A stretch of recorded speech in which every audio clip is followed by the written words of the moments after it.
You're doing it at $1.66, was that right? Dollar.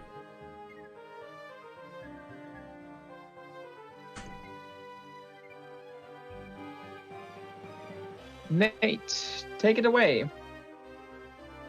Oh, hey, we're back. Thanks for sticking through the little tech hiccup we had there. Just had some internet issues, but appreciate you sticking around. I'm back. It's me again, KonceptioN2. We're going to be running another handheld Harry Potter game. This one is Prisoner of Azkaban for the Game Boy Advanced.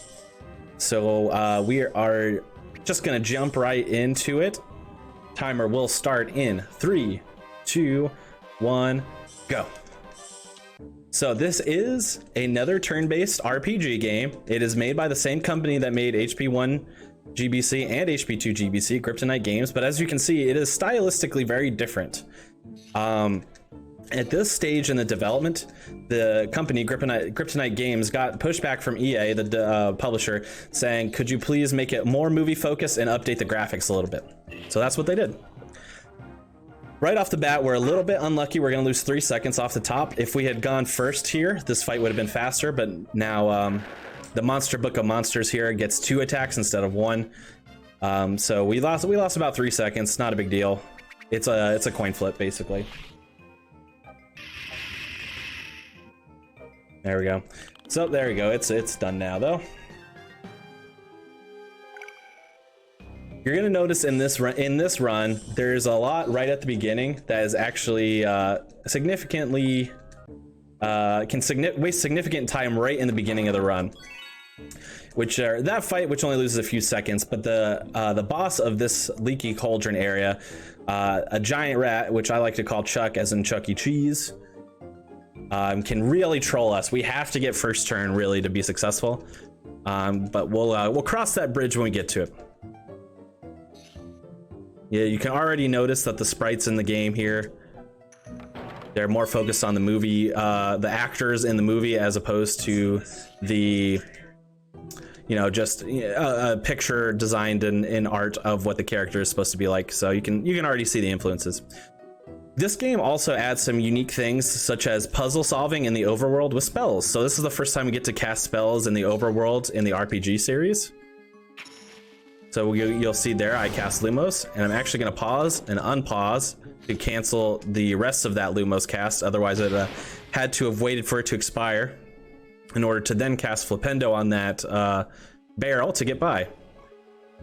These are encounters, yet another like blue wisp of cloud, but these are more like blue orbs of light, and they're much bigger, but they are much bigger and they move around, but they're easier to avoid. They don't pop up randomly, they're just kind of set, so that makes it a little bit easier. You're gonna notice here, we're gonna try, yeah, I knew I wasn't lined up well for that, that's why I didn't move. Hit that block at an angle so we can then cross by. Head up here, grab this. We're just grabbing witches and wizards cards for some card combos that we're gonna use later on, very similar to the last run that I just did. Was listening for a sound cue there. What we're meant to do here is use Lumos so we can see the path, but the path never changes, so we just know what the path is. So I just wait for the sound cue of the door opening, which gives me the indication that I need to move up. Here is the rat boss that I was telling you about, Chuck. Oops, I accidentally cast a spell.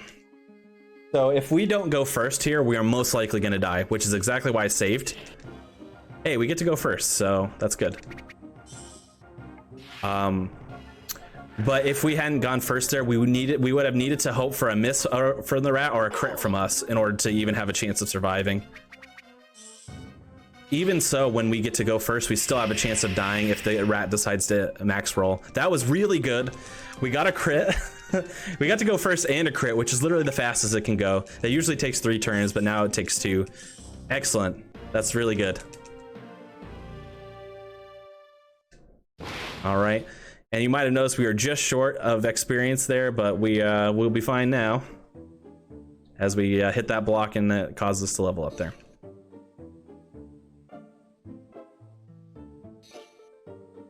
All right. So another thing, in this game we get to use Ron and Hermione in battle, and we actually get to use the 3 of them a lot. But there are overworld puzzles that are introduced in this game where you have to choose to use either Ron or Hermione. And basically anytime that comes up, because it's a speedrun, we're going to choose the fastest option. We're going to get our first iteration of that here, and Hermione is the fastest option, so we're going to choose Hermione.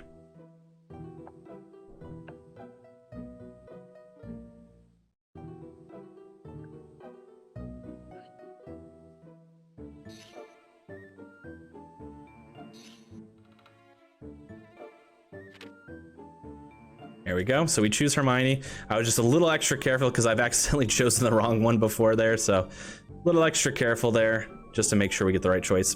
And then now we got to go back down into the cellar to chase Scabbers and Crookshanks. We're going to take a very different path. We got to cross this Lumos bridge, but then obviously we're going to go in that doorway up ahead. We're not going to pause cancel the Lumos casting because when we enter, it cancels it for us. But Hermione has a spell called Reparo that she's going to use to repair bridges and things like that. So you'll notice that each of the 3 characters have their own unique spells that are used in the overworld, and a lot of times they're also used in battle too, and they are specific to each character.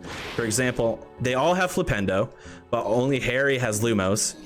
Hermione has Reparo, and at this point Ron has Alohomora, but taking Ron's path is just longer with the gates and stuff, so we go this way because it's faster.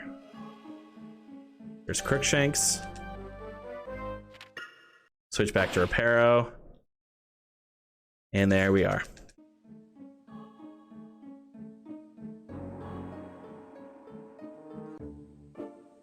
We're gonna grab this card, and we are done in the Leaky Cauldron already.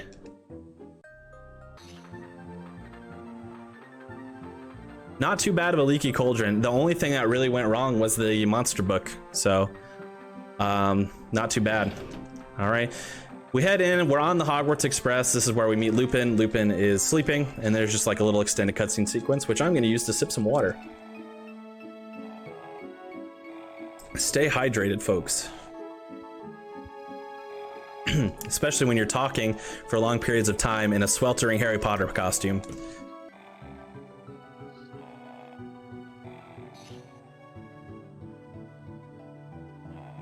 All right, so that's Neville. Neville says he lost his frog, classic Neville. We gotta go find the frog. But as you'll see, it's not gonna be that easy. Oops, if I could walk. All of a sudden it is spooky on the train. There's Neville's frog, but now we're getting attacked by Dementors. The worst part about prison. Harry passes out from the Dementors here. Now we only have access to Ron and Hermione. We're gonna cast spells on these 2 doors here. And for whatever reason, you can kind of see that there's 2 XP that popped up per those door casting. It'll say like 10 XP on top of another 10 XP, which makes you think that Ron and Hermione get 10 XP each. For whatever reason, in this room, Hermione gets all of the XP and Ron gets none of it. And I'm not really sure why. We originally thought if you swapped to Ron here, they would split the XP, but that was proven false. So we're not really sure why. We're gonna take Ron here, actually, because his path is faster. And we have an unskippable encounter here where we fight a snake and a spider. Ron hates spiders, naturally. But this is the first instance we get to see of special powers. They make a return in this game. Kind of, they're relatively similar to what they are in HP3 GBC. Ron's is again throwing stuff, but it's not Scabbers based now. He throws things like stink pellets and wizard crackers. Harry's are still card combos, that hasn't changed. And Hermione's are what's called lectures, and the lectures are actually very powerful. They give us a lot of important buffs. She has 3 different ones. One gives a defensive buff, one gives an offensive buff to one character, and one gives an experience buff where we collect more experience from a particular encounter if it's cast during that encounter. All right, so Ron's task here was to gather chocolate for Harry so he feels better. So he just goes and talks to the trolley worker here to get a bar of chocolate, and we just walk a little bit out of the way to get a pepper up potion, which is going to be very important for later on, and we just walk our way back. That's all you got to do on Ron's side. Hermione's side is a little bit longer, so.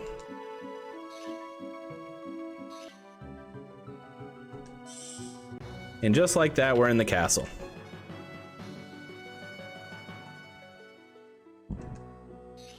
There's Malfoy, classic Malfoy. I have a feeling we'll see him again. You'll notice that we pick up a lot of more items from chests here, and that's just because we use more card combos in this game than we do in the previous. So most of the chests that we're picking up are cards for card combos, but we also do pick up just potions in the overworld that makes things very easy for us later on. The other cool thing about this game in comparison to 2 is that you can actually just, from this portrait room, go to any floor on the castle. So we needed to head to Gryffindor Common Room, obviously, which is on floor 7. But we just enter the portrait room from the ground floor and then use this portrait to get to floor 7. It's great.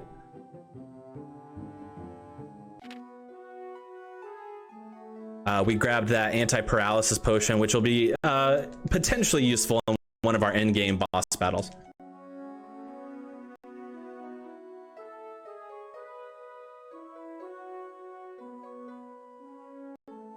We have quite a bit of, just plot exposition here. So if we got any plugs, donations, don't forget our unofficial house cup is going on. So more donations towards your house of choice, please. Gryffindor is in a commanding lead, so let's see if it can be overtaken.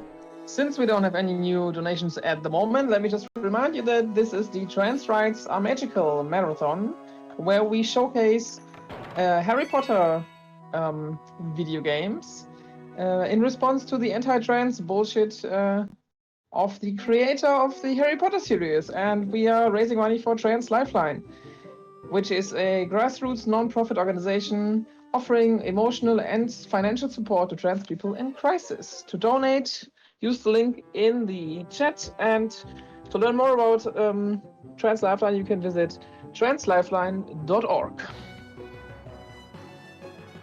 Yes, excellent. Thank you so much. Get those donations, and not only is it such an important cause, but let's just continue to celebrate a property and not celebrate the person who made the property. Let's just put it that way. So, as I mentioned before, any good Harry Potter game has some classes that we have to do, which this one is Transfiguration. Transfiguration is a particularly annoying class because it has an annoying puzzle, and it also has a boss fight that can complicate things. Where hopefully we get the easiest of both, but this puzzle is done by Harry and Hermione. We're not even given the choice here. Ron doesn't even get to partake, so it's just Harry and Hermione. Okay, so first thing we have to do is we have to get by, oh geez. Well, first thing we should have done was avoid these encounters, but sometimes you walk into them. So there's this block puzzle here, which you just do by flipendoing the blocks, and you're meant to also destroy the barrels, but you really don't have to. So we save a little time there. This is the puzzle that's really annoying. It's not annoying to solve. It's annoying because these encounters can really get in your way. So we actually cast right in the middle so we can push 2 blocks at once there. You can see why it's kind of annoying, because what the hitbox of these flipendo blocks are very weird. Like that. Unfortunately, since we hit both, I have to reset the puzzle there. That is exactly why this puzzle is super annoying, because the hitbox is just bonkers. Go on. Let's try it again. There we go.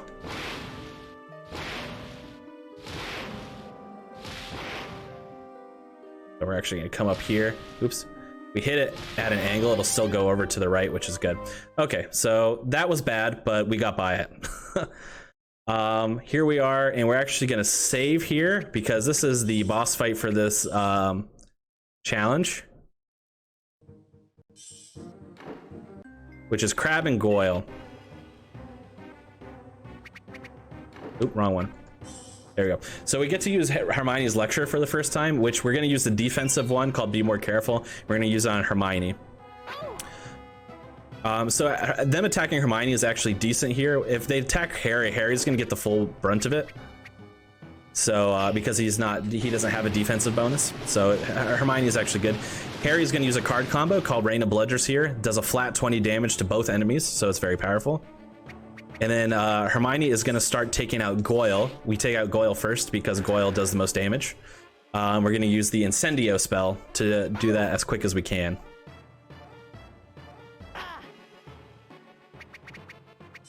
Harry's going to do the same thing. We're just going to target Goyle until he's down.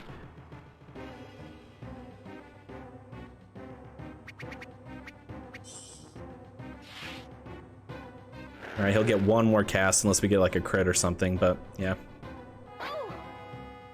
That's fine. They're actually divvying up damage pretty well, so that's good. All right, so Goyle will be down after this. We just have Crab to focus on.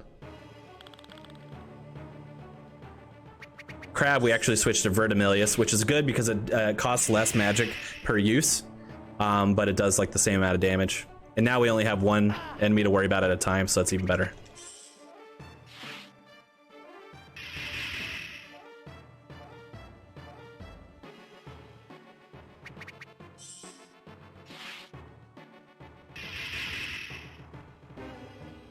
All right, one more hit for Goyle, and that'll do it. Ooh, crit on Harry. It doesn't really matter. Unlike Harry Potter 2, even if Harry had died here, it would have been fine. Oh, there's the crit. Jeez. Of course, it's useless. If Harry would have died here, it actually would have been fine because they removed that feature that if you're down, you can't get experience from the fight. Even if Harry would have died there, he would have gotten the experience from the fight if Hermione was able to finish it. So it's not as big of a deal as it is in Harry Potter 2. All right, we have one last puzzle here. This puzzle is easy. The only thing that's finicky is, again, the hitboxes on the boxes, like that. But it's very simple. And if we had gotten that puzzle right the first try, that would have been a decent transfiguration, but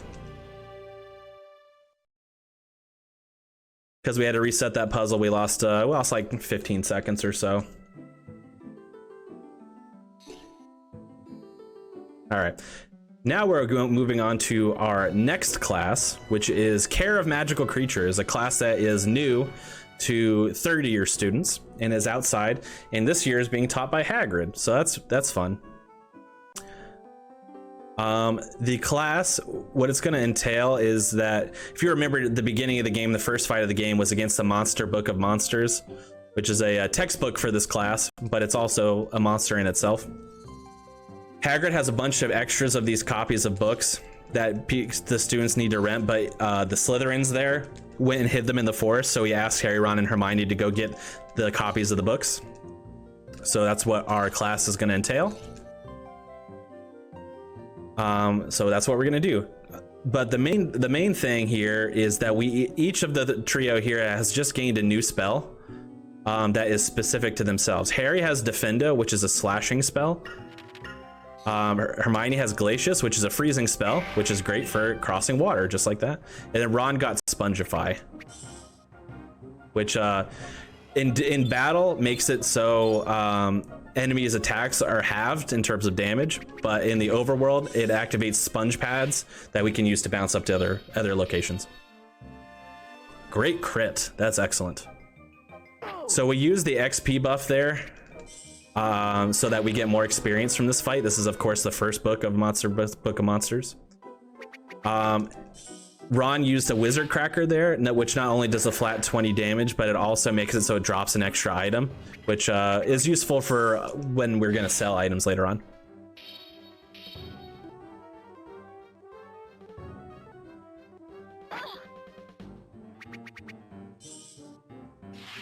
Okay, so if this hits... All right, so that fight was fast because we got the Harry crit, so that was good. The next month, so there are 5 books that we need to collect in this segment, so that was the first one. Oops, I went the wrong way with the spells. So now you get to see Harry's slashing spell, which helps slash like webs and stuff in the overworld. Yeah, we need to collect 5 books, and we collect them by defeating them, of course.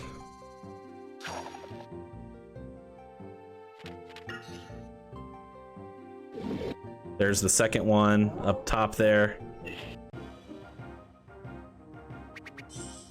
Good study habits again for the extra XP. It's actually the same exact pattern fight. So we're gonna get good study habit lecture. Harry is gonna use Defendo repeatedly. Ron is gonna use his Wizard Cracker first, and then Incendio therefore, and then Hermione's gonna use Incendio as well. These fights aren't dangerous. They're optimized for the end game, because we want to have a specific amount of items, of course.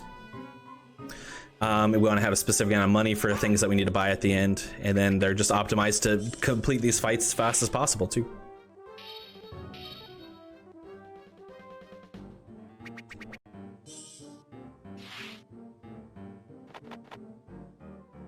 Oh, miss. That's lame. I mean, it's annoying. That's actually fine. So the reason why it's slower, it's going to be slower here, but we are going to see the first instance in the run. Actually, we don't have enough. We're going to have to Incendio here. The first instance in any of the Harry Potter games of leveling up a spell. If you, in any of the games for Harry Potter 1 GBC, Harry Potter 2 GBC, or this one, Harry Potter 3 GBA, if you cast one spell a certain amount of times, you will level the spell up to be able to cast a higher level version of the spell that does more damage and costs more magic. And this game's any percent run is the only time we do that, and it's for Hermione's Incendio. We wanted to get to Incendio Duo, so it was the first fight, because it went so fast. We actually skipped Hermione Incendio, which is good because it was fast fight, but it makes it so Hermione won't level up that spell as quickly as we want. So the miss kind of just counteracted that and made it so Hermione got to cast an extra spell. So this fight's a little bit different. We used a proper wand technique lecture on Harry that time. And that buffs Harry's damage, so it makes it so his spells do more damage. Hermione can cast on any of the trio, including herself.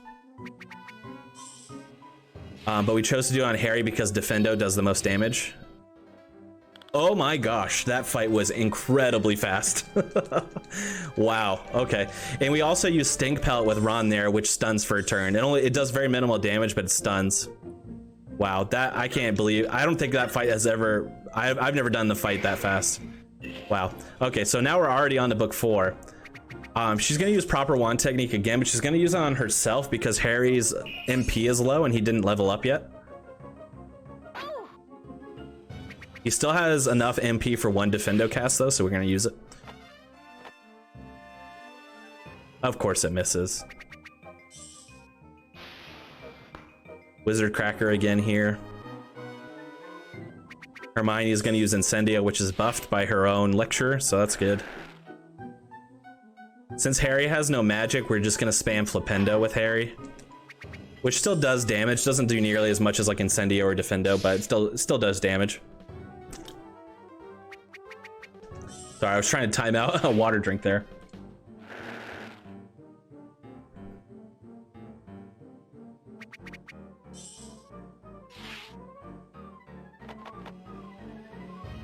Oof, man. 2 misses in this fight. It's like a perfect counterbalance to the last fight. Normally Harry only has to cast Flipendo once, maybe twice, but we're getting unlucky in this fight.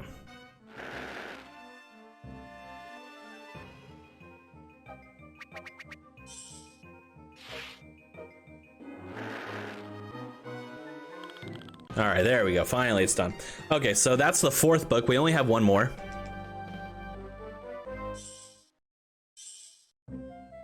We're actually gonna pick up this chest right here. It's a grand pepper up potion, which is very important. Oops. And these are just using optimal spell changes in order to solve the puzzles as fast as we can. Here's the 5th and final book coming up here. We're gonna use proper wand technique on Harry now because he has magic again.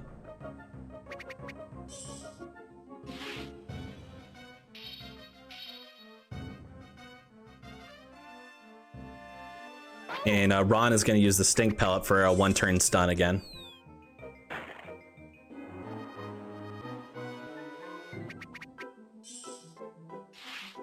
Mine is gonna use Incendio. Harry's gonna use Defendo.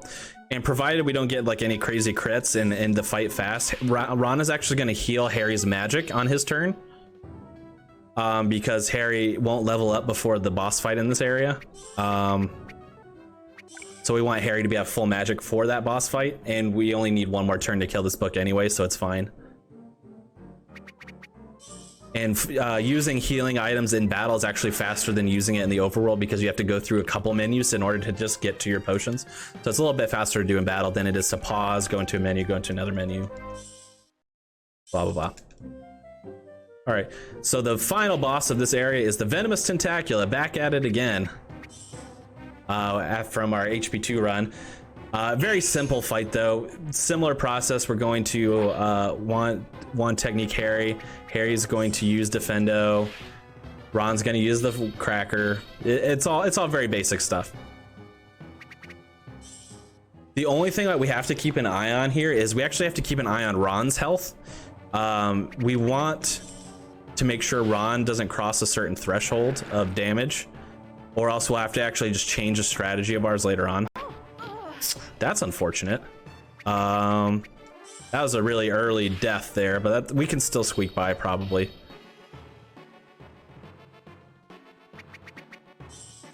It just makes it so the Tentacula is more likely to target Ron, which is unfortunate, but we can still squeak by. Good, he's actually attacking Harry. Even better that he missed, so.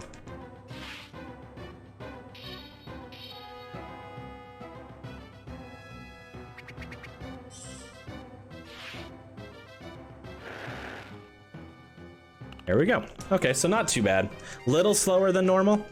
Hermione died relatively fast, but she just got super targeted. And Ron didn't get touched, so we don't really have to change up any strategies, which is good. The reason being, so whenever you're not using a character in this game, for example, if we're in a portion of the game that only uses Harry and Hermione and Ron is left out, the person you're not using will still get a random amount of experience. So there is a tiny chance that in the next segments of the game, since we won't be using Ron at all much, he will get enough experience to level up, but it's almost impossible. We'd have to get pretty lucky. It's not almost impossible, it's just unlikely. Therefore, Ron won't be leveled up by the next big boss fight we have to do with him. And if he is too weak, we have to use a paralyzation spell in order for Ron to not die super early. That's all. That's all that matters. But here we are, and this game also has mini games. And the best part is we can skip all of them by just pausing and clicking exit game. It's the best.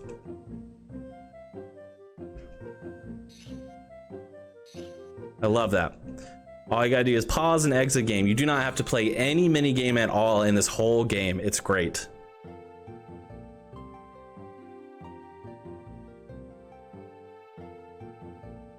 For whatever reason, we can walk on this like back texture too. It's kind of like walking on the hills, but it's the fastest way to get back to the bridge, so there we go. All right, so we have yet another class, which is potions.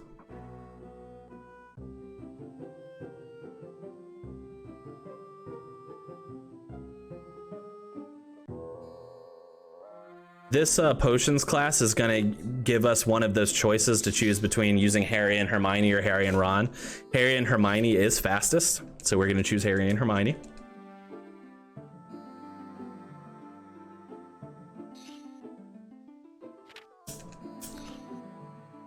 And it does have a decently hard boss fight that has a good, not an overwhelming chance to kill us, but a decent chance, so we are going to save before it. But yep, we're gonna cut through here.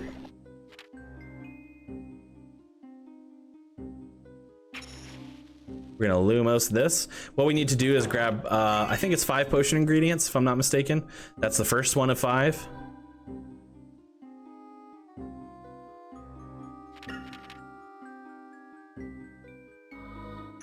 Trying to wait here so I don't hit this encounter. That's the second of 5. Whoa, that was weird. Okay.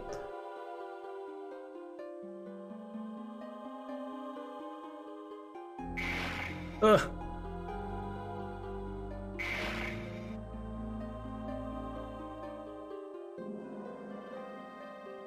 Let's see if we can get around it on this side. Nope. Yeah, that was like right in our way. Not much we could do about it.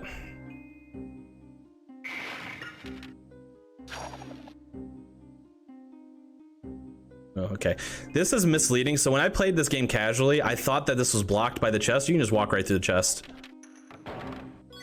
Here's the third ingredient. And we're gonna freeze some water here, and this is where we're gonna save. Because this troll fight can be, as described, trolly.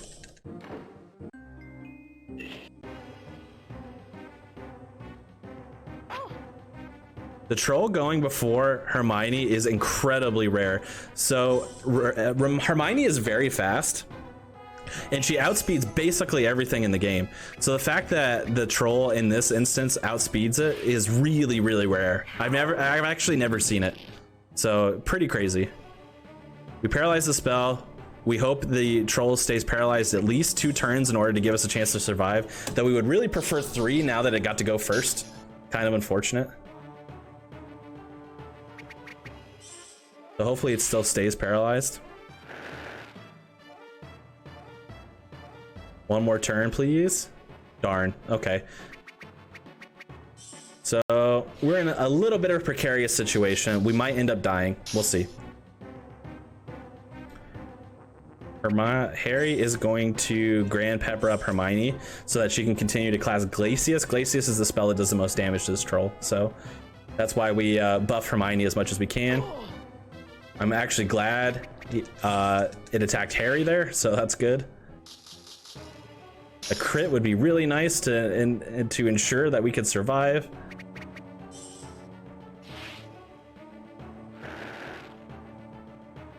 Well, that crit helps, I suppose. Don't hit Hermione. Man, we might have to reset here. We'll see.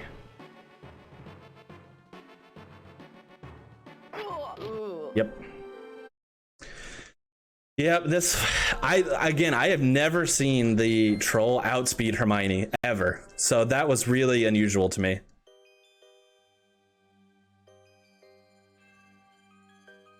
Unfortunate reset here.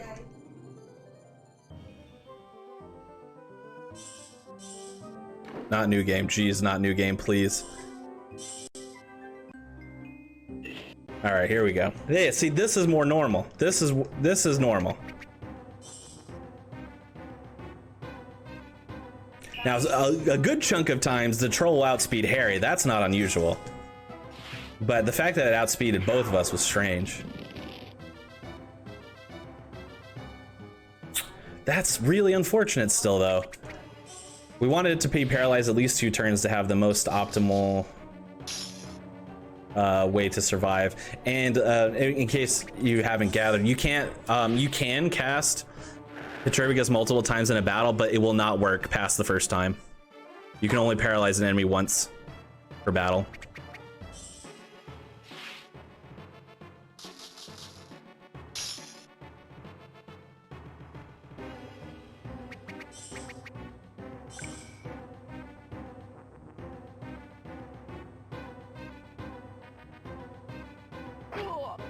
Okay.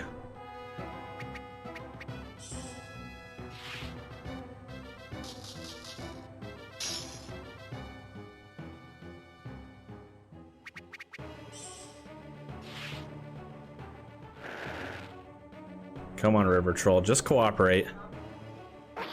Ugh. Unbelievable, man. Hermione could have survived that had the troll not done 70 damage. Unbelievable. Oh my gosh. Marathon luck, am I right? Classic case of JK trolling. That's right. Oh my gosh. Okay. Let's see what we get now.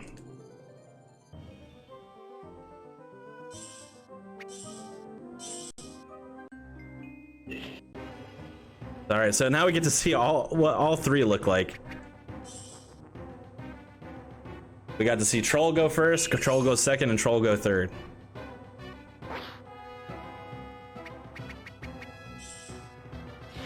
All right, just stay paralyzed for more than 1 turn, please. That would be really helpful. Nope. There we go.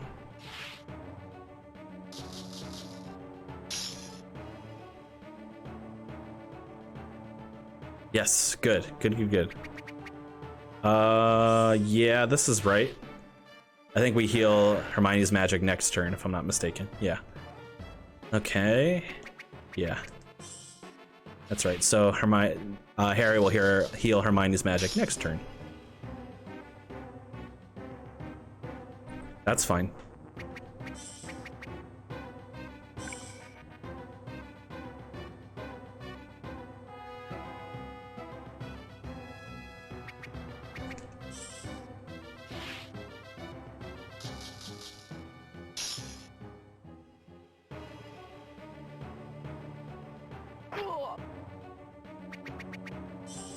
Come on.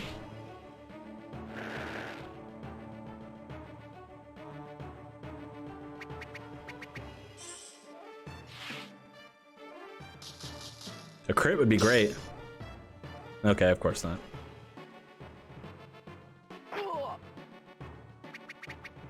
Alright, the troll should die now. But of course I got 2 deaths there. Of course, then we get a crit there. That actually does save a turn, but still. Yeah, quite a bit of time lost here, unfortunately. Minutes. 2 deaths there is absolutely brutal. But that's why we pad this estimate there. Troll gives us the 4th ingredient, and then that's the 5th one. So now all we gotta do is just make our way back out. Same way we came in.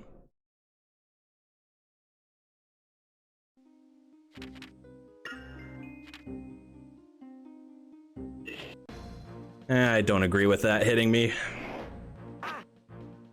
Again, I cannot say how rare it is to see things outspeed Hermione. It's very unusual. There we go.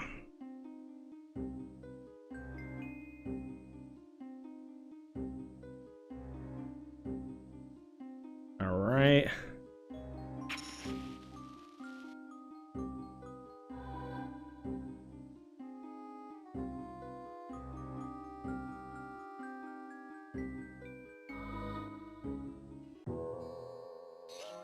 There we go. All right, then we just got a little cutscene here, but yeah, we lost 4 minutes in that section. Just absolute insanity.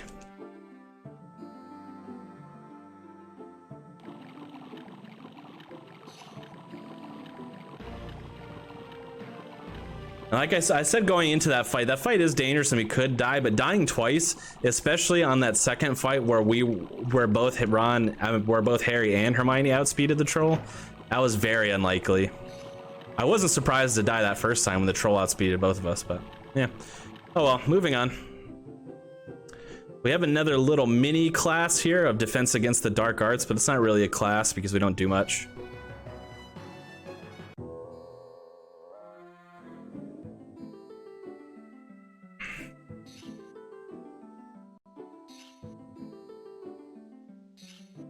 This is the classic boggart sequence in the movie and book, but we skip it. There we go. We were meant to skip it, but I went too fast and pressed an input first.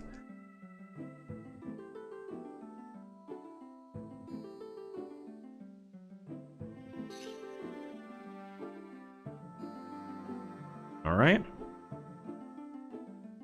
Back out we go. We just need to make our way back up to the Gryffindor common room, which is so much nicer to do with the portrait room.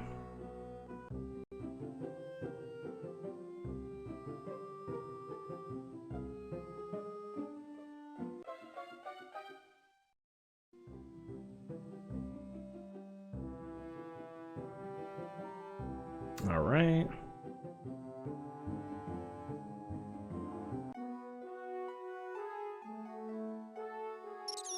All right, so we just got some like a little bit of a story exposition here, a cutscene where we have to again go chase scabbers and all this junk. Not really much going on. Do we have any plugs or donations worth mentioning?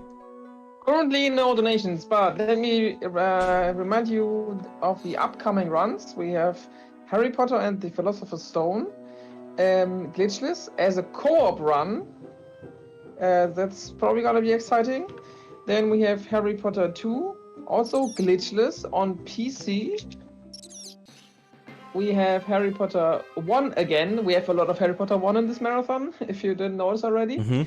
In the super speed percent category. And we also have, thanks to your generosity, a super secret special bonus run. So you definitely don't want to miss that. So stay tuned. Yeah, absolutely. That run, the run that is a bonus run, is not... It's unlike any other run that we've had in this marathon so far, so you're definitely going to want to see it. All right, so the fat lady, I don't like calling her that, but that's what her character name is, has ran away because the portrait was attacked by Sirius Black, presumably. So we actually just have to go find it. We have to go all the way down here and talk to her. These stairs are my least favorite part in this whole run because they're like isometric, weird view. So the movement on the stairs is very complex. And I most often will make weird turns or accidentally like go into a floor I didn't mean to. So hopefully I don't do that here. But we did find the fat lady back down on the second floor. Almost made a bad turn there, but I corrected it in the last moment.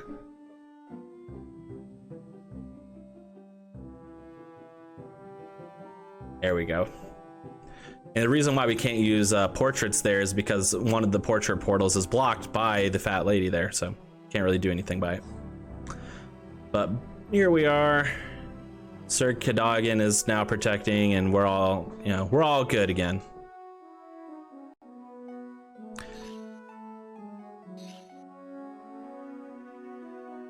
You might notice, and especially in comparison to HP2, and definitely we didn't see it, but HP1 GBC is chock full of glitches.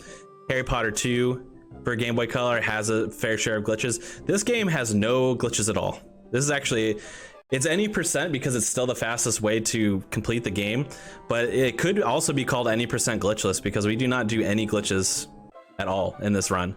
We completely play the game as intended. So we head on over to what is actually Defense Against the Dark Arts again, but this time Snape is at the helm. And this segment is like a little bit lengthy.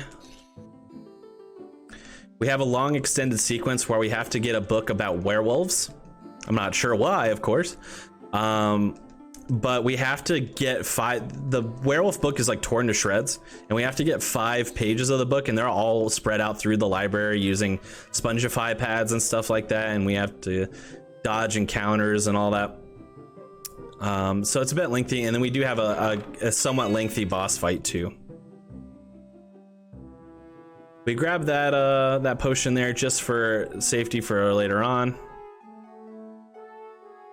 Gonna be very useful. We actually have to go, so this is the library, but we have to go down to this floor of the library. It's a 2-floor library. Talk to Madam Pence to find out about the book being shredded, and we have to go find all the pages and whatnot. All right, so first one is right up here. This part is made a little bit lengthy as well by the fact that encounters can really get in your way. Hopefully we don't have to deal with them too much, but there's the first page. Oops, wrong spell. Well, that's fine. We'll just do it that way. Second page. You might be thinking, ooh, it's going fast, right? But no, this is the only platform that has 2 pages. The rest of them only have 1. We grab this for an important card combo later on.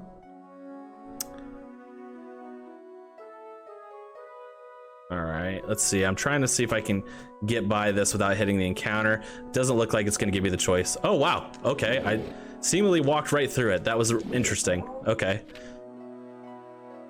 All right, I don't even have an explanation for that. It looked like I walked right through the encounter. Anyway, so we have the second puzzle here.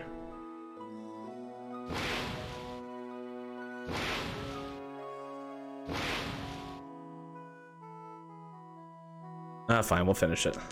I usually do it in a different order there, but I can just tightly squeeze through here. There we go.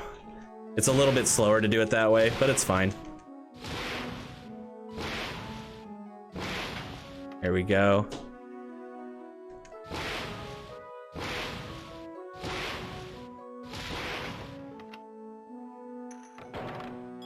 There's page 3. All right, and that's all on this floor of the library.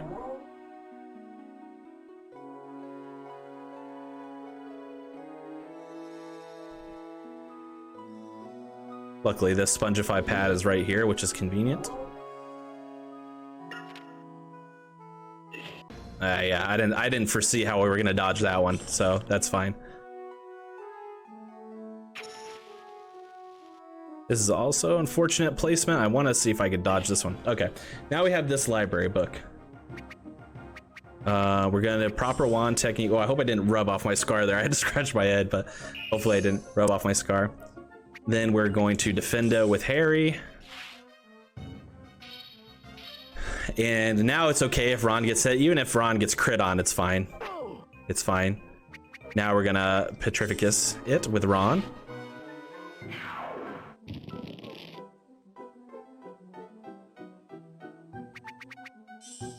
And now Harry and Hermione are just going to continuously use Incendio and Defendo until it's dead. Obviously, Hermione buffed Harry with the proper wand technique, so Harry's going to do a little bit more damage. But Ron is going to become kind of a utility player here. Oops. He's going to cast Spongify first so that the book does half damage.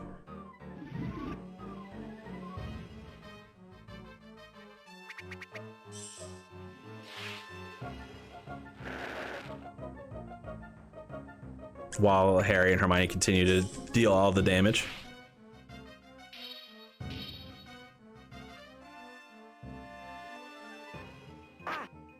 As you can see, it does considerably less damage. Now Ron is going to heal Harry's magic so Harry can continue to use Defendo. Defendo obviously takes up a good chunk of magic points, so that's why we constantly buff Harry with more magic so he can continuously use Defendo.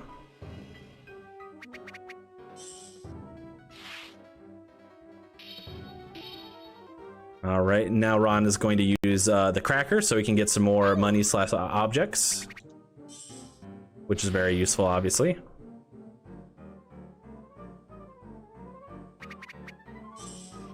And now that's all of Ron's utilities done. Now Ron can just cast spells like the rest of us. He doesn't have much magic left over. I think he's got enough for 1 Incendio, if I'm not mistaken. If my calculations are correct. Nope, that's fine. He just has enough for Rifflepindo, which is fine. That's because that Tentacula fight went a little weird. So he had to cast 1 extra spell in that fight than he normally would have. Not a big deal, though.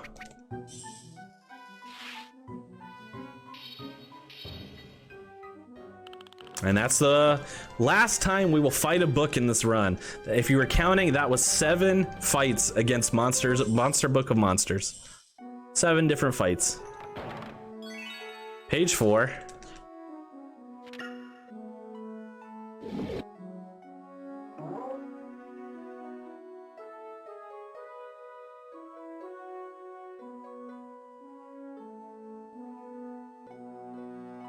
And then we just got 1 last platform to jump up here.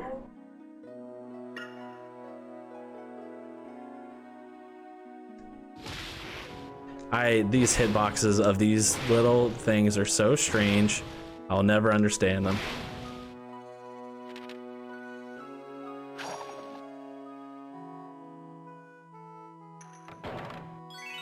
All right, that's our last book page. We're also going to grab this chest, which has a wizard card if we need for a card combo.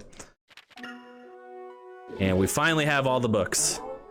Book pages, rather.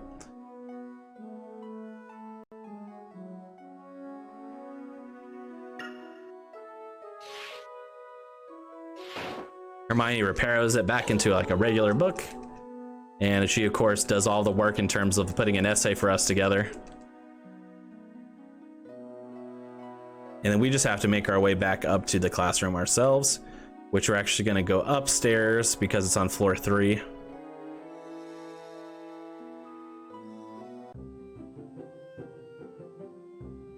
And walk all the way back across.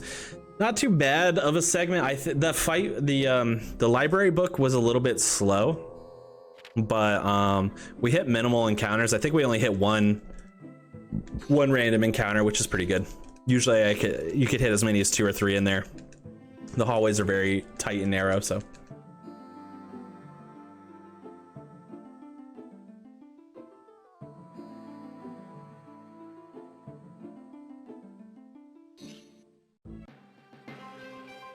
All right.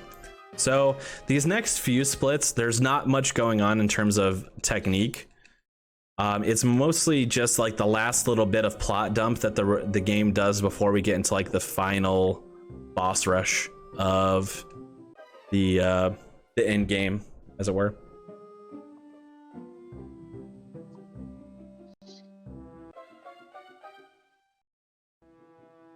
All right, so we head back up here to the common room. We're gonna just go in the common room. We're gonna find that we get a firebolt. If you're holding your breath for any Quidditch or flying mini games in this run, I'm sorry that there aren't any. We don't do any, despite there being a plot hook, I guess, about the firebolt. We don't use it at all. So sorry to all the Quidditch fans out there.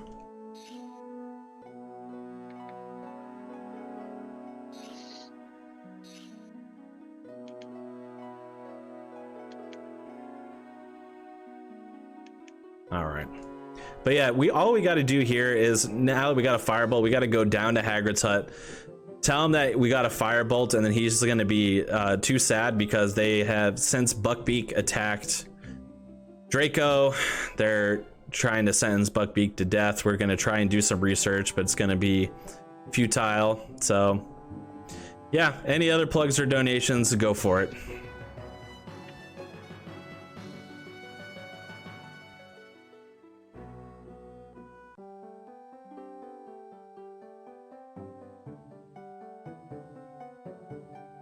I muted myself again. I'm sorry.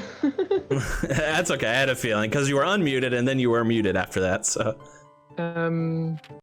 if there's still time, I'm just gonna say a few words about Trans Lifeline. Please, yeah, we got ample time. Okay. Yeah, go for it. Yeah, we are currently supporting Trans Lifeline, which was founded in 2014 as a peer support crisis hotline. The hotline was and still is the only service in the United States in which all operators are transgender. And because of the particularly vulnerable relationship transgender people have with the police, it is also the only service in the country with a policy against non-consensual active rescue. To learn more about the Trans Lifeline project, you can visit translifeline.org, and the donation link to support the project financially is going to be in the chat right now. Yes, thank you so much. Yeah, it's just can't iterate enough how important this cause is. Obviously, we're kind of supporting it in an act of rebellion in terms of, obviously, this is not something that the creator of the series would support, but it's not only in rebellion of her, it's just an important organization that needs to exist. So they entirely run on funds provided by donations. So people like us, people who can supply them with any bit, every little bit helps, is what keeps an organization like that alive. So thank you to everyone who's donated so far, and thank you to those who are considering it as well. Yeah, thank you so much for your generosity. We surpassed our goal way a lot. So thank you very much. Now, just because we surpassed our goal does not mean we got to stop the donation train, though.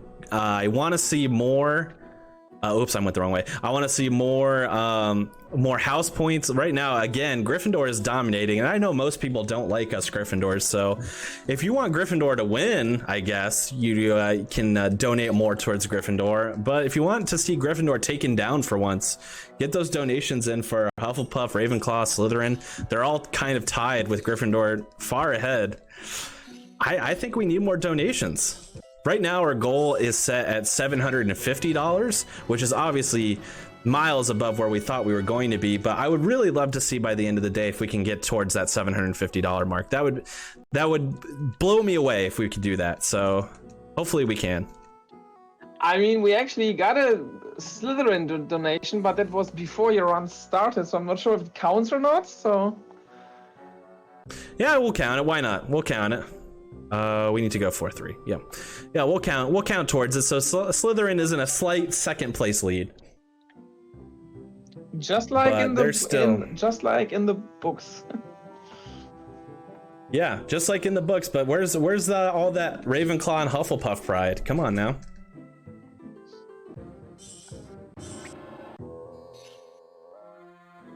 All right, so nothing much happened there. Like I mentioned, we tried to go to the library to see if we can get any information on how to not get Buckbeak executed, but it didn't work out.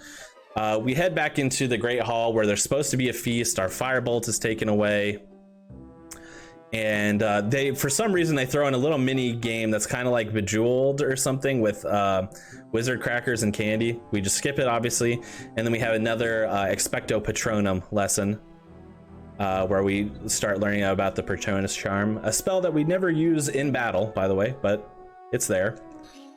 And then, yeah, now we just have even more plot exposition before we make our way back down towards like the end game sequence here, pretty much. We got a donation. Oh, Sadly, okay. it's not a house point donation.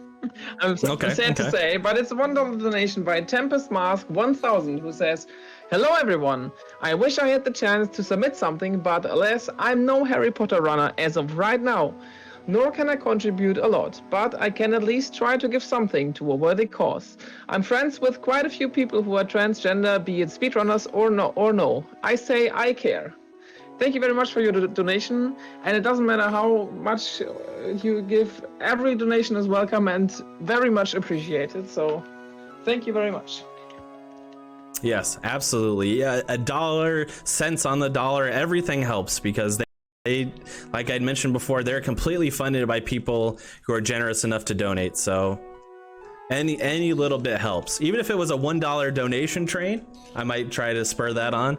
$1 donation train is great. If you can donate a dollar, thank you. We would be over the moon thrilled. But in terms of the house point things, well, any donation that doesn't say it specifically will just split evenly among the houses. So 25 cents per house there. All right, so we're going to do our lone shopping trip of the game here with Fred and George. Sell a bunch of stuff here.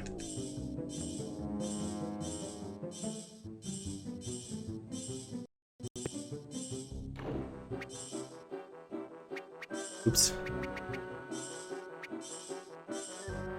And we buy 2 potions and then a bunch of chocolate frogs. / cards, obviously.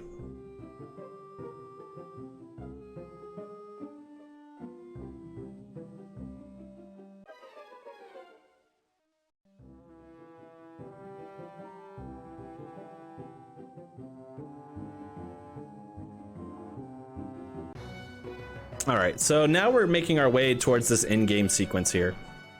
We're going to go down to Hagrid's hut. We just bought a bunch of cards, and the reason why we buy a bunch of cards there is we need to do a bunch of card combos in these in-game sequences in order to survive. So we'll get into a little bit of the different card combos we're going to use, but we're going to go talk to Hagrid here, who's obviously very worried about... I must have skipped something. What did I skip? I was wondering, I had a suspicious gold split. You might have seen me eye off in the corner of my eye there. I was like, this is a suspicious gold split. I missed something. I must have missed something because I skipped a lot of time there. What did I miss? What did I miss? Library. Oh, I know what I did wrong. I know exactly what I did wrong. There's one, I'm supposed to go up one more segment and sleep one more time. That was my bad. I know what I'm doing. Oops, wrong way though. I was wondering, I was like, how did I save 45 seconds on something that doesn't matter? Yeah, okay, here we go. Back up. Back up to the Gryffindor common room. At least we got our shopping done, I suppose, so there's that.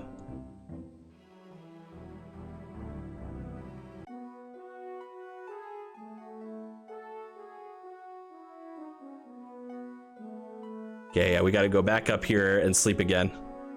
Yeah, that's what it was. No worries, no worries.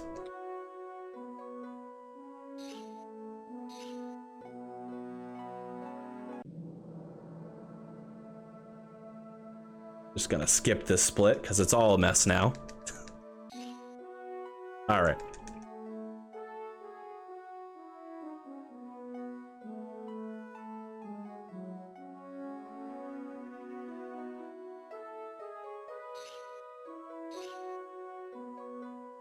All right, now we can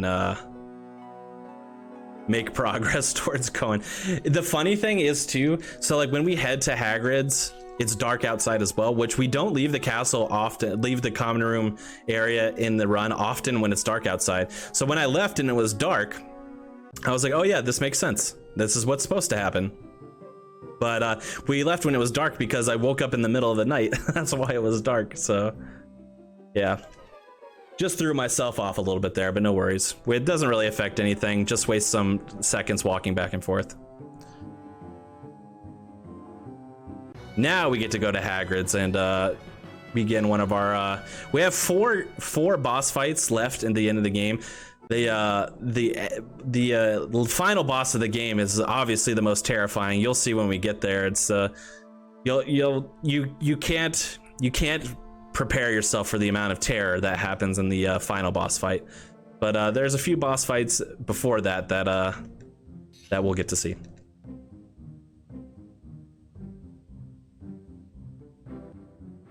All right, this is the natural progression of things.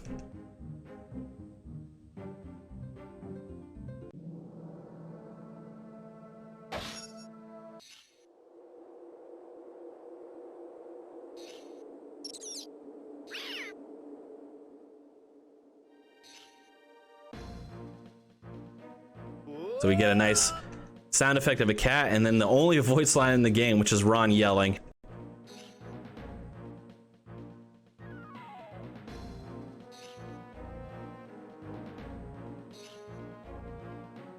All right, so it's our friend the Willow again.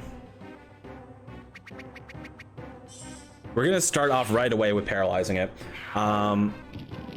Then we're going to use one of the card combos that we are now available to us because of we bought like literally hundreds of cards with all of the money we had. We sold everything we had that was not of use, and then bought like 1,000 sickles or galleons worth of cards. I can't remember what it is in this game.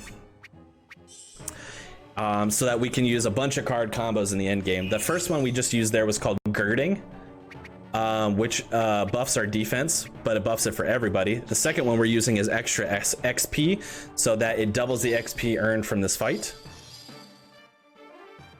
And that's all the card combos we're going to use for this one. Luckily, the tree is staying paralyzed for a good chunk of time here, so that's it. The longer it stays paralyzed, the more time we save, obviously, and then the more of a chance that we don't have to heal from this fight, but we usually do.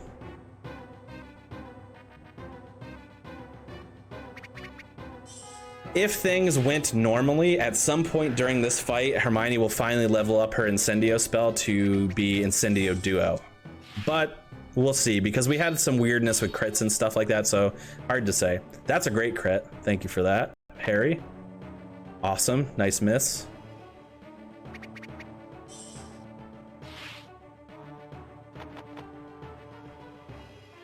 Ooh. We got a miss to balance it out, though.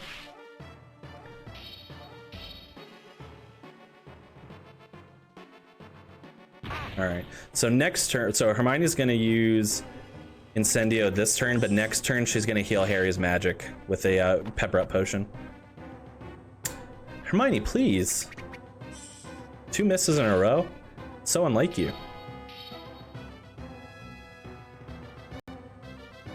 All right, so now Hermione's gonna use that potion.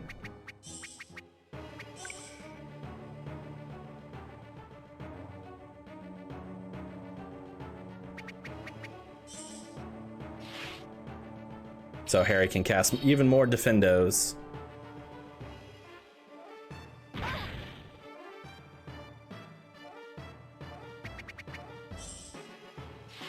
This fight was going good with the crit with the Defendo crit, but then we just got another crit there, so it's still going pretty decently.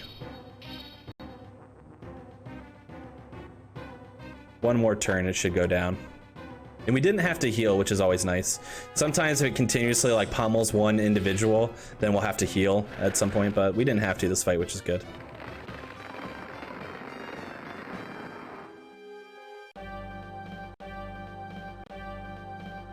So we level up 4 times from this fight.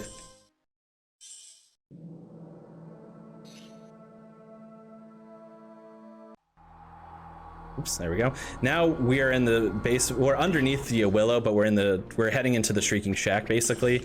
Now these are obviously pathways that we're meant to use Lumos on, but they're the same every time. So it looks a little strange. It looks like I'm kind of walking through encounter bubbles, but I'm actually walking underneath them, which would make sense if you could see the path. But I did unfortunately get unlucky and hit 2 there. Not much you can really do about it.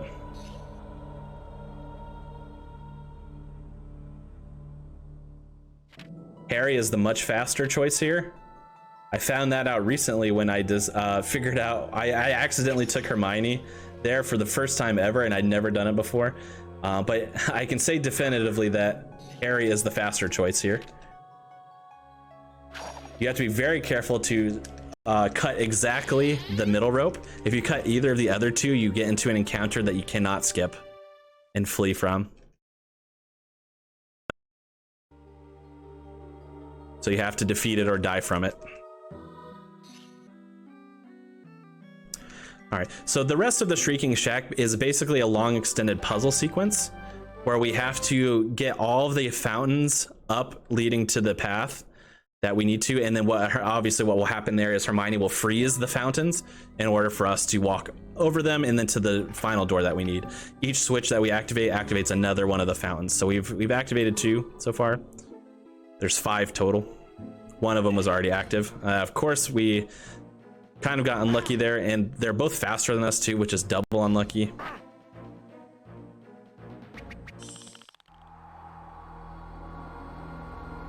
All right, so now we head down here. This one of the switches we had unlocked this path.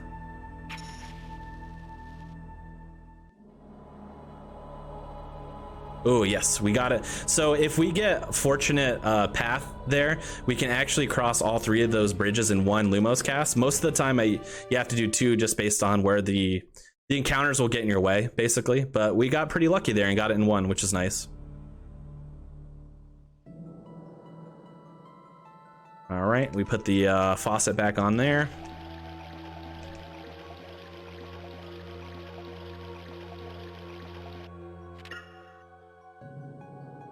You can now kind of see what I meant when I was running Chamber of Secrets, that this game balances out us barely using Hermione by barely using Ron in this game. Ron is not used in the rest of the game, so it's just Harry and Hermione from this point forward.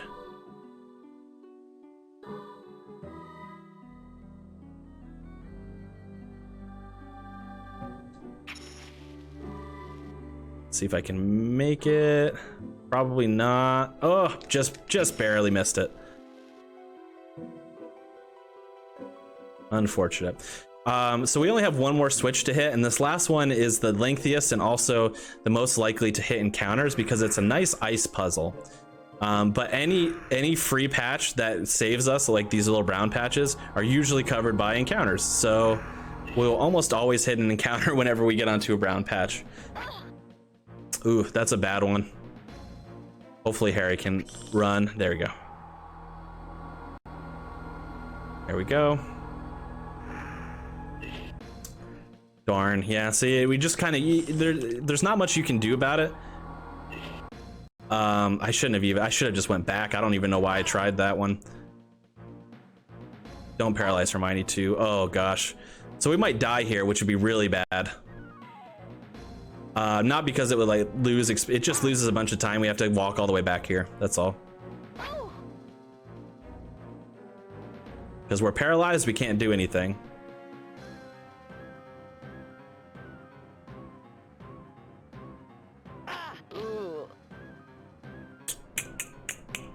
Yep, we're dead. So we're gonna have to walk all the way back here, unfortunately. This game does not want to give me any good RNG at all. Marathons. All right, so here we are again. Geez, the encounters are rampant here too. Okay.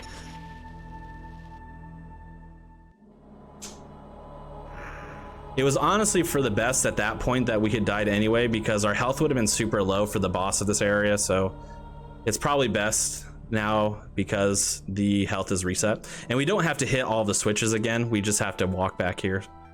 So it's not the end of the world, it's just slow.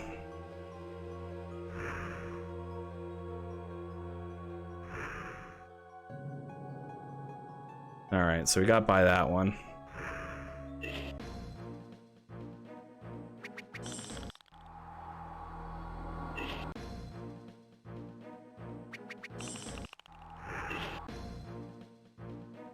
Just bad luck.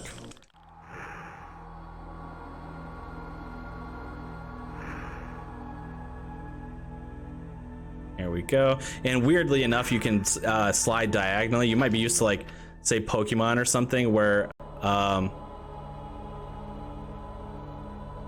you would only be able to slide in the cardinal directions. Oops. It's fine, we can fix it from here. But you can slide diagonally as well, which cuts a lot of corners. Oh boy. This is pretty much like the worst ice puzzle you can get. Just like, obviously since we died it was bad, but in terms of encounter luck too, it was just awful. But we finally have all the fountains raised, so we can now cross them.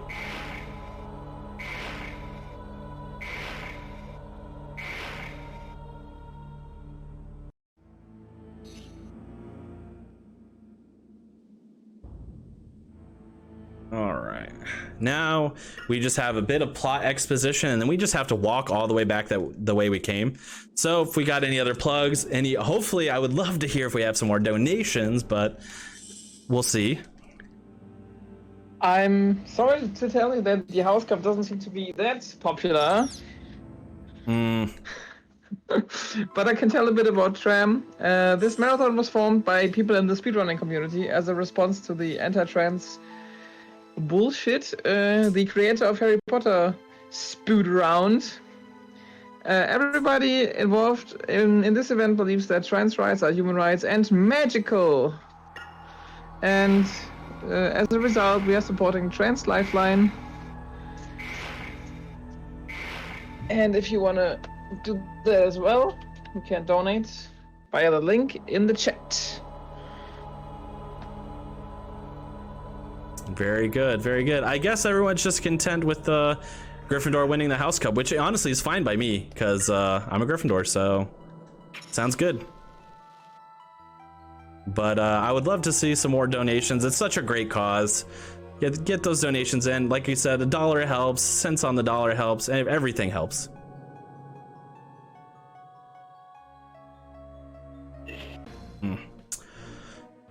All right, at least we've been getting favorable encounters that we have a decent chance of running from. The skeletons are the really bad ones, especially these green ones, because when they hit you, they paralyze you. We're gonna get stuck in a loop again, I think.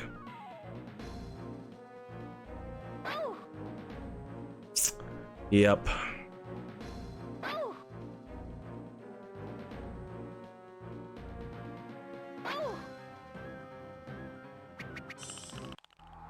That was dreadful. Ugh. I can't believe this marathon luck that when they tell you to set an estimate, they tell you to, like, when the worst case scenario happens, right? So the RNG that I'm getting in this run is almost the worst case scenario. Like, there could have been some worse things, but it's like almost as bad as it could possibly get, which is just unfortunate.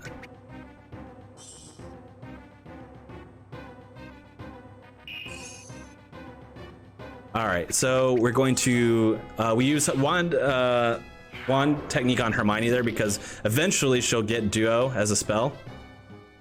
Of course, geez. Okay, so we are going to we're just gonna Incendio. We don't have a choice here.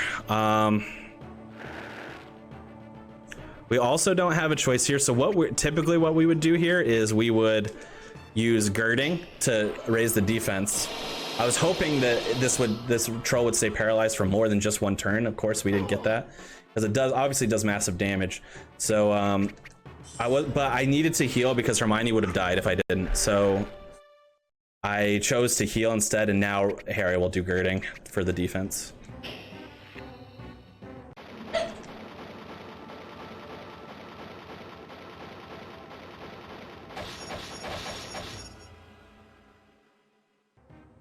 All right, let's see what we're given now. Geez, just so unfortunate. Not to mention that Hermione still hasn't leveled up. Oh wait, no, she did. Oh, I missed that. Okay, there we go. So we do have duo. That's good. I thought she hadn't gotten it yet, but luckily we do have it. We need to. Do we need to heal? Yes, we actually need to heal again, unfortunately, because of that. So, we're gonna use the Grand Wiggenweld on Harry just to get her, just because it's a little faster than using Replenish SP. And saves a little bit of resources. This game really does not want to give me any help. I think we have to heal again. Yep, we sure do. And now we have to use Replenish SP.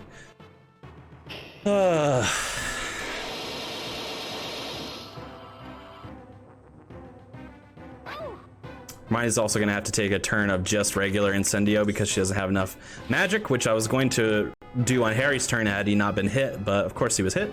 So we're gonna pepper up on Hermione there.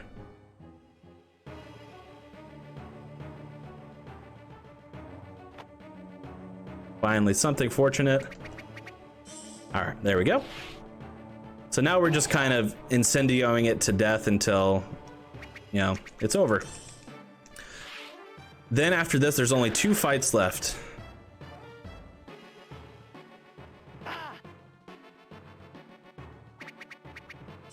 A crit would be so nice. Please give me a crit. Ugh.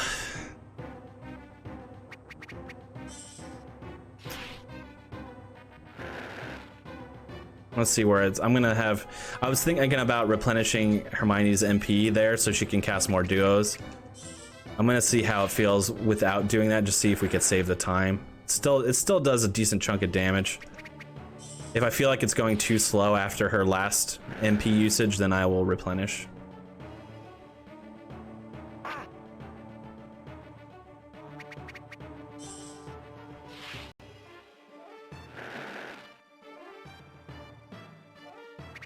I think it's fine though. I think Harry can actually kill from here. No, one more though. That's fine.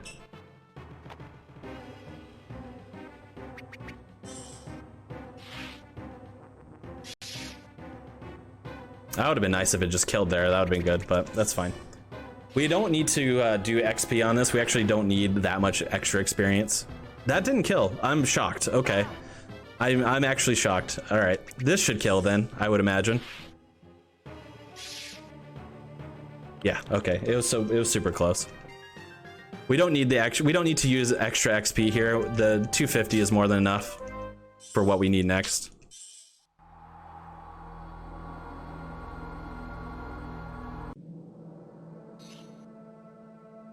We're going to be very close to estimate, I think.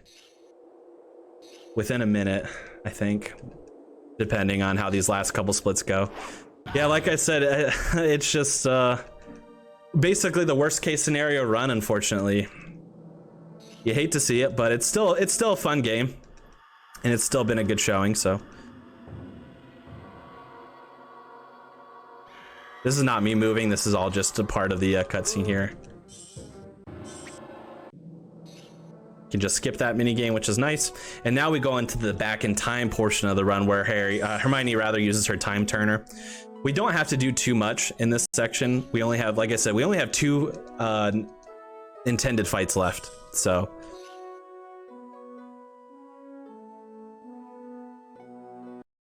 which I'll spoil it for you a little bit. The next one we fight is the Lupin werewolf. Really? Okay. Okay, thank you. That fight is not dangerous, it's just long. And then we have the true terrifying end game boss fight. Ugh. There we go. Which is not gonna be Voldemort for a change, so that's exciting. That's true. That's true. No Voldemort sightings in this game, so.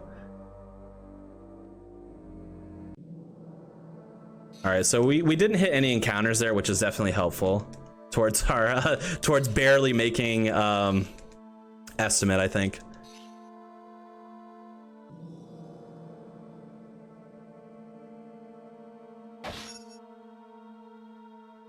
All right, so now we got Buckbeak in the party, and the Lupin werewolf fight, like I mentioned, it's not dangerous. And the main reason that it's not dangerous is because Lupin cannot target us at all. It can only target Buckbeak in the fight. So all we do in the fight is we buff Buckbeak as much as we can. If we need to heal Buckbeak, then we'll heal it using a card combo. We can't use any, well, actually, no, we can use potions and stuff on Buckbeak, but we don't have any healing potions. We'll use card combos, and we'll just basically do everything we can to protect Buckbeak. Pretty simple, it just takes a bit. So here's the fight.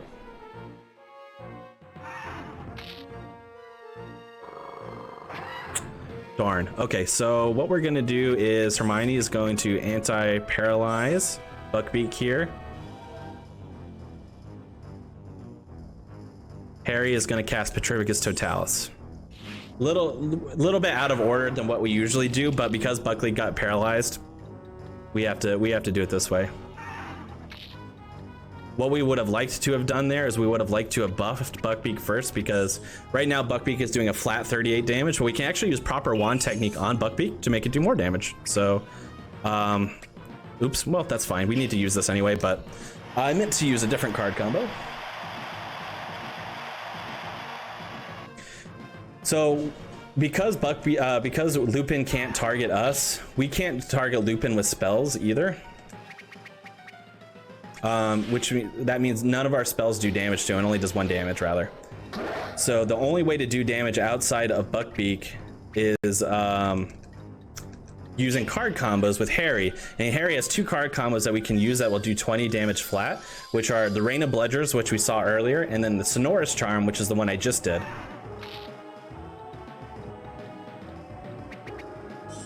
Bludgers is the faster of the 2, so hopefully we have enough card combos to do Bludgers basically for the rest. Yeah, we have plenty of, I think we have 8, so that should be fine. And you also might have seen as well that Hermione casts a spell called Fumos, and that's actually probably making your screen look a little weird right now. So what might be happening is that either Buckbeak will be on the screen or he won't, but that's actually not at all what I'm seeing. Buckbeak is actually blinking on my screen, but it's blinking at 60 frames per second. So each frame it's blinking and off blinking. But because the stream is only running at 30 frames per second, either it will be solid or it will be non-existent. That's all you can see. But for me on my screen, it's just blink because I'm seeing it at 60 frames per second. So.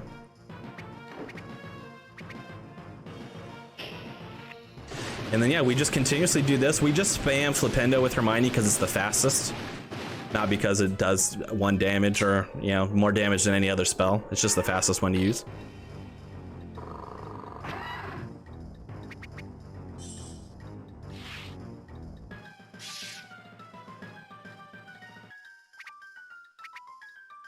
Yeah, we actually got really lucky. So the cards that we do get from when we go shopping are not set. So we could have gotten, you know, maybe only like two Bludger combos, and we would have had to use Sonorous for the rest. You know, we could have gotten unlucky like that, but we didn't, so that's good. We have plenty of Bludgers, which, like I mentioned, is the fastest. Just for safety, I'm actually going to do Replenish SP here, just in case, because if Buckbeak is not capable of critting on Lupin, but Lupin is capable of critting on Buckbeak, so it's not really fair. But if he had crit on Buckbeak, Buckbeak would have died. So I'm not gonna take that chance. I'm just gonna heal it once.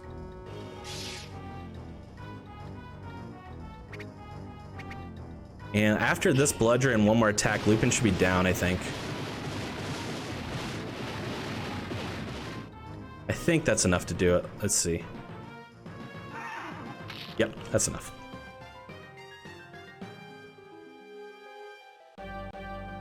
And because we used extra XP, we level up, I think 6 times in this fight. Or 5 times. All right, that was the second to last fight. We have one more fight, which is just the final boss of the game. A terrifying individual that I'm dreading the fight because like it's just too scary. All right, but first we got to get there, of course. So one last tiny little puzzle sequence. It's very small. We choose between going from Harry or Hermione here. Hermione is the faster, so we choose Hermione.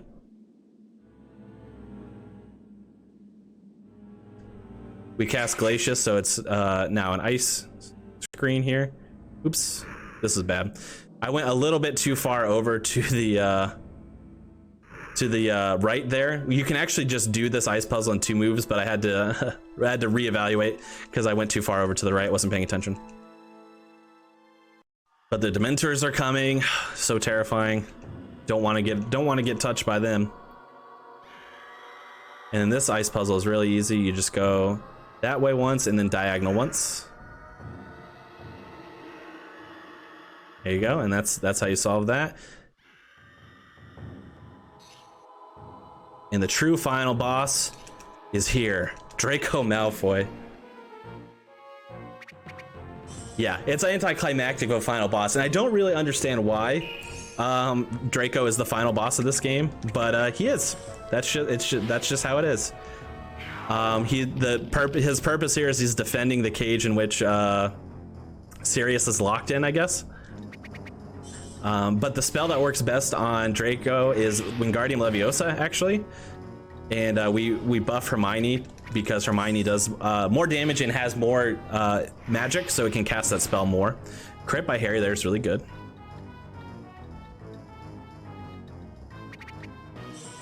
Oh, actually, you know what? I forgot. I got to do girding with Harry right here. I forgot. Another crit, though. That's really good. We just want to do girding so we have higher defense. And then time is actually going to be at the end of this fight after we clear all the rewards stuff. So we're coming up close to it.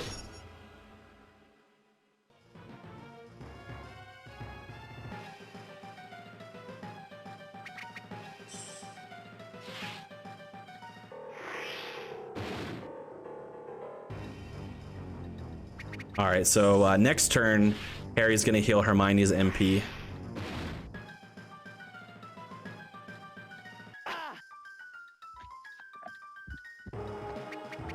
Oops, well, thought I was on Harry for a second. There we go. So Hermione's gonna cast Wingardium. Harry's gonna heal Hermione's MP just to make sure we have enough magic to get us through the end of the fight. We're actually gonna do that with a card combo. For whatever reason, when we use the replenish MP card combo, it only heals one person's magic, but SP heals everyone's health. So I'm not really sure what the decision behind that was, but yeah, you can only target one person with the MP.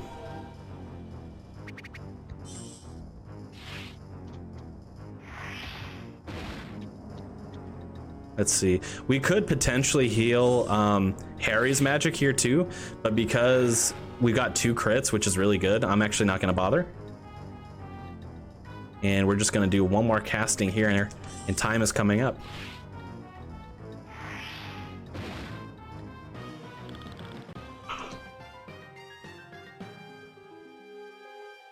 All right, time is up after this screen clears, so... And time. Jeez. Just under the wire, but yeah, that run was shaky. Thank you, R. First shout out goes out to RNG for sure, because I'm sorry, good RNG couldn't be here, but at least we got the bad RNG so you could see it. So shout outs to RNG. Luckily, we still finished under estimate, so that's why we pad heavy RNG estimates like this. But thank you to everyone involved with this marathon. That's all of the staff at the Fast Force for allowing us to host on their channel. Everyone involved in creating the event. So Leica, thank you. Castosaur for coming up with the idea, of course. Mylan, who's been in charge of all the tech side of things remotely, which has been really good. NES underscore, Helix, I have Newt, everyone involved, thank you so much for making this possible. We still have plenty of runs left to go, some exciting stuff, so stick around. And if you're interested in this game, speedrun.com/HP3 GBA. There's a Discord there you can join. You can take a look at some of our guides and resources too. But thank you for having me, and I'll see you around for the rest of the event today.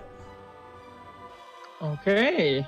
Thank you very much. We're gonna go to a short intermission, and then I'm gonna give the mic over to Conception. That's right. Yeah. Unlike for Conception, it's past midnight where I live because I'm quite tired. So I'm gonna transition from host to viewer. Little trans joke there, and Conception is gonna go from runner to hoster. So. To host. So yeah, I just want to say thank you everybody for making this marathon a reality. That's really cool for me personally, especially because yeah, this idea resulted from something bad that happened to me. So yeah, that's really cool. That's how something good came out of it. I'm really happy about that. And this was also my first time hosting, so I hope I've done like at least a decent job. And you have. Thank you so much for your generosity, for like more than $500 for this awesome cause, and thanks for the good nights in the chat. Have fun with the next runs. Have fun with the bonus run, and yeah, thank you so much. And I'm out. Bye bye.